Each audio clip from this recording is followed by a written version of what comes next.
UP RTO BEd entrance exam का form निकला है और सबसे पहले आपको मैं अपनी खुद की मार्कशीट शेयर करता हूं। मैंने खुद यूपी बीएड एंट्रेंस एग्जामिनेशन में 41वीं रैंक के साथ इस परीक्षा के एंट्रेंस एग्जाम को क्रैक किया और वर्तमान समय में खुद इस कोर्स को बेसिकली अपने एरिया से कर रहा हूं। सबसे पहले बात करूं तो इसमें 550 यानी 500 सीटें प्लस 50 सीटें होती है ईडब्ल्यूएस कैटेगरी की और 500 सीटें होती है सामान्य सबके लिए होती है।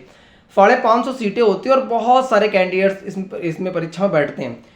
एंट्रेंस एग्जाम के बाद आपको कॉलेज अलॉट किया जाता है। इसकी बेसिकली बात करूं तो बीएड इसमें कौन कौन से लोग, सबसे पहले जानना चाहिए कौन कौन से लोग कर सकते हैं।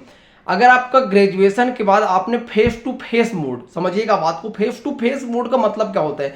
फेस टू फेस मोड का मतलब होता है कि आपने रेगुलर कहीं से, जैसे डीएलएड है या बीटीसी है, पहले का नाम बीटीसी था, बीटीसी या फिर डीएलएड, फेस टू फेस मतलब रेगुलर कॉलेज जा करके रेगुलर कर रखा हो, या फिर आपने बीएड कर रखा हो। अब बीएड बहुत सारे लोग ऐसे होते हैं जो बीएड करने के बाद फिर से इसमें बीएड करते हैं। क्यों? क्योंकि उनके मार्क्स कम होते हैं। इसमें से बीएड करने का क्या फायदा है? जो लोग डीएड कर रखे होते हैं वो लोग रेगुलर वाले बीएड क्यों नहीं करते हैं? क्योंकि इसमें से एक फायदा ये होता है कि जो हम लोग रेगुलर वाला बीएड होता है उसमें काफी खर्चा होता है, या फिर हम किसी सरकारी नौकरी में हमको रेगुलर बीएड नहीं कर सकते तो वो लोग भी इसमें बेसिकली बीएड करते हैं। ठीक है, इस फॉर्म डेट की बात, ये अब ये क्लियर हो गया होगा कि कौन कौन से लोग कर सकते हैं। सबसे जो महत्वपूर्ण होता है, अब कुछ लोग कहेंगे कि मान्य नहीं है, कुछ लोग कहेंगे अलग अलग तरह से बात करेंगे, लेकिन भाई आपको मैं खुद बता दूं कि मैं जहां से बेसिकली बीएड कर रहा हूं, ज्यादातर लोग सरकारी नौकरी वाले, जो लोग सरकारी गवर्नमेंट किसी पोस्ट में, कोई यूपी में टीचर है, कोई बिहार में टीचर है, कोई एमपी में टीचर है, कोई राजस्थान में टीचर। मेरे खुद कॉलेज प्रयागराज में, जिस कॉलेज से मैं कर रहा हूँ,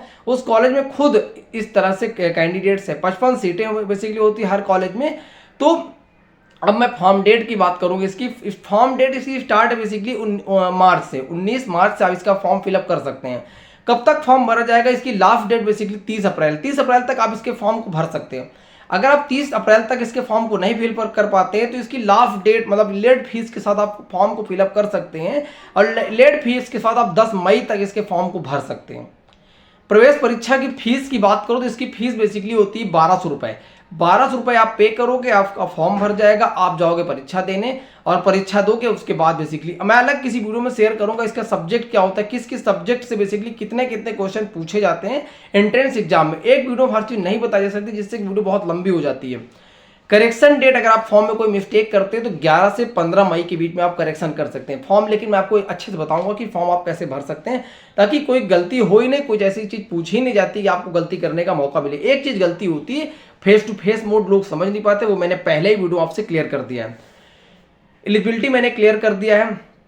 बेसिकली इस तरह से आप चीजों को कर सकते हैं। अब बीटीसी के बाद बहुत सारे लोग बीएड, इसमें से अगर आप करते हैं तो बहुत कम फीस होती है। फीस बहुत कम का मतलब क्या है? एक साल की फीस है बेसिकली, हम लोग का फीस लगता है एक साल का 18,500 रुपए।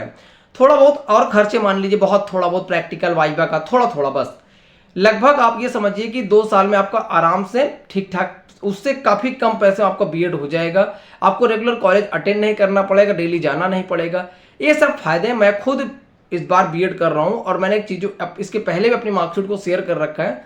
और एक एक इन्फॉर्मेशन के जो भी आपके डाउट्स हो उसको जरूर कमेंट करिएगा। एक एक डाउट्स को मैं क्लियर करने का प्रयास करूंगा वीडियो के माध्यम से, कोई ऐसा डाउट नहीं बचे, क्योंकि मैंने खुद एक एक चीज को, मैं खुद जाके काउंसलिंग कराया हूं, खुद इस चीज को कर रहा हूं। तो मुझे लगता है कि एक एक बारीकी एक्सपीरियंस होता है वो मुझे इस चीज को लेकर के होगा, उस चीज को मैं आपसे शेयर करने का प्रयास करूंगा।